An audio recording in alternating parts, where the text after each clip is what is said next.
Hey guys, what's up? This is Jack, and I'm playing a little game called Minecraft that I found a few weeks ago. Um, I actually just purchased it. It's only about $14, and for what you get, and it's amazing value. So basically, the basis of the game is it throws you into a randomly generated world, and you have to survive. And it sounds kind of lame, but the gameplay itself is extremely simple, but well, let's just jump into it, so, shall we?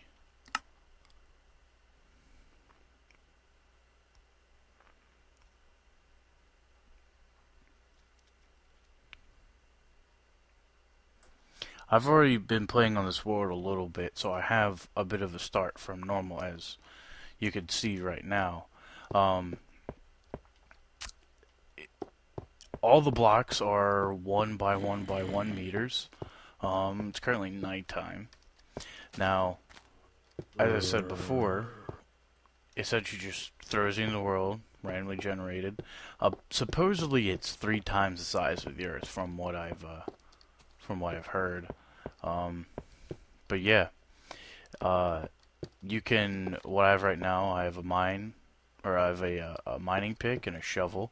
Um, both are currently stone. What you can do is just basically go up to something. You do that, left click it until you harvest it. Then you get the material, you can place them down.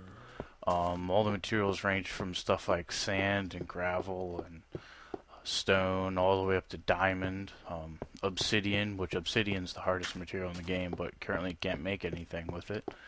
But yeah. And also you craft things. For example, this right here is a crafting bench. Um, as you see, this is, I think that's wood. And can't make anything else on it. I don't have anything right now. Here we go. For example, if I wanted to make a mining pick, I would have to make sticks. You see, I essentially draw. You have to pretty much draw the item that you want. Then for a mining pick, create a handle. And then stone, which is I don't have any iron to smelt to make into steel right now. But so stone's the only really thing I have to work with. But see, I make that into a mining pick. That right there is a hoe for harvesting seeds out of grass. And then there's a shovel, and then you can make an axe for making. In order to get wood, you just basically have to harvest trees. Now, the main purpose of this game, generally, as I said before, is to survive, but you also create what you want to. Originally, this area right here was just... There was just a little pocket right here. I think it was just about right here, and that was about it. It wasn't as neat, as clean looking as this. But I just carved it out, made some stairs, got some torches, and then I just started, designing, going away, building stuff. One tip that I have, if you do start playing this game, first 2 things to get probably 10 to 20 bits of wood, and then find as much coal as you can, because when it becomes nighttime, mobs and all the different creatures start coming out, like zombies, skeletons, creepers, whatnot, spiders, and they're pretty deadly, especially when you don't have any weapons. Wood probably the first thing to get, because then you can craft your axes and mining picks to make things go a lot smoother, because as you see, the stone mining pick, that was fairly quick. But if I wanted to just use my hand, it takes a lot longer. Now, if you go on YouTube, there's 2 other people that I know of that do playthroughs, CNanners and X, and both X is probably some of the most impressive architecture, if you will, on this game that I've seen yet. his, what he calls the X system, is just ridiculous, and what he's done with it. It's how intricate it is, and just overall good design with everything. For example, one thing I got from him, down here, I'm going to be starting a mining shaft. This wall I'm going to be pushing out, so I have more room to expand. But as you can see the night sky. And what I'm going to do is I'm going to put a ceiling of glass there, so that nothing can come down but sunlight. And so that way, while I'm excavating down, I have a source of light besides the torches. That torches and whatnot do nothing except for, of course, making you be able to see in the dark, and making so that monsters don't spawn in the dark. Which is one reason why I say get coal and wood to make torches, so that when you have a safe area, your first little safe area, they don't spawn in there with you. But sunlight actually burns up skeletons and zombies. They don't burn up creepers or spiders. Creepers, would be nice if they did burn up, because they are extremely annoying. Skeletons probably are definitely the most annoying, since they shoot arrows and they're just powerful and annoying anyway. But creepers, when you get too close to them, they'll explode, and most of the time they'll either kill you or they'll really badly wound you on that first hit, and they'll take out a lot of the different landscape around you, which is kind of cool how it is dynamic. Oh, there's a creeper right there. Don't really want to test this out right now, but I do need to kill him to get some gunpowder. Gunpowder I can then make TNT. I need to make a weapon of some sort, though. See, what do I got here? I got stone. I can make a sword. Nice.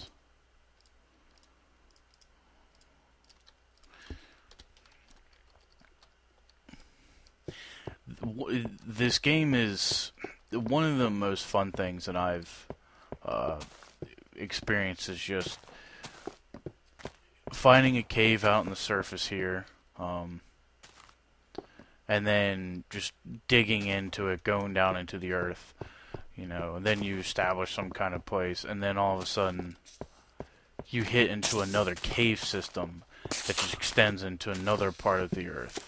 And it just, once you just keeps on going and going, and you just find more and more caves, and finding more and more resources and all kinds of different stuff, like what they call dungeons in this game, which is really just it's just a mob spawner, which is like a block that's a crate with fire in it, and it will constantly spawn mobs, and then it'll have a chest or two around it with a bunch of useful materials. A lot of the stuff you could create is very useful. You can make buckets, you can make, of course, different weapons like a bow. We can make a bow or a sword. Your different mining tools. You can make a fishing rod, which isn't useful at the moment. TNT, you can make a jukebox, bookshelves, paintings, a lot of stuff to decorate. But just the actual, one of the main purposes, really, instead of just surviving, is to just make the world your own, make your own adventures. If you get, you know, if I do this for a while and I get bored of this area, get bored of this, you know, my current fort, I could just go over there and start it, you know, or I can just make a boat and sail off, and then just, you know, wander aimlessly around. Now, one of the problems I have with the game, though, it is only an alpha, but one of the problems I do have is the fact that when you die, you have only one specific spawn point. Now, that is, in a sense, a good thing and a bad thing. It does, the limitations in this game do force you to think in different ways. For example, the spawn point makes it so that you want to kind of make your safe area closer to where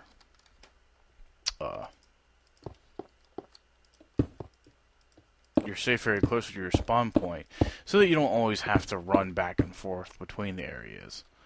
But then again, that also kind of limits you too, in where if you want to go explore and then you die, then you have to go all the way back. And sometimes you get kind of lost as to where you're actually at. Right now, I'm kind of wondering what I'm going to do with here. If I want to make like an even taller, you know, like another level on top of this or what. Because as you can see, this is not even as far out as you can see. This is just how far the engine's allowing you to see. I currently have one of the things I really like about this game is the modding community is pretty big. Since it is Java and it's fairly, in a sense, it's fairly easy to mod it. In terms of texture packs and in terms of changing up what your character and all that look like, because all it is you just replace the JPEG files. And I have a updated texture pack, so things look a little nicer than what the standard textures look like, and they're a little more distinguishable from a long distance. But I think for what it is, the game looks good, and it has a unique look to it. It looks old, but at the same time does look new. Has good lighting, and one of the things in this game that I don't ever really recalling ever seeing in a game is actually dynamically moving water, in the sense that, for example, if I were to take out, you know, 30 blocks within land from the water would flow within the areas that I've taken out. If I go into the middle of the ocean right there and just start plowing away at the sand and dirt and stone below it, it'll start pouring into the holes, and I can create underwater lakes and waterfalls and all kinds of stuff. And just being able to take water and make your own infinite springs and stuff to either accent a specific part in your fort or for a purpose, for an example of, you know, a farm or, you know, your crops or whatnot. It's really cool. And just really the creativity that you can have with this game.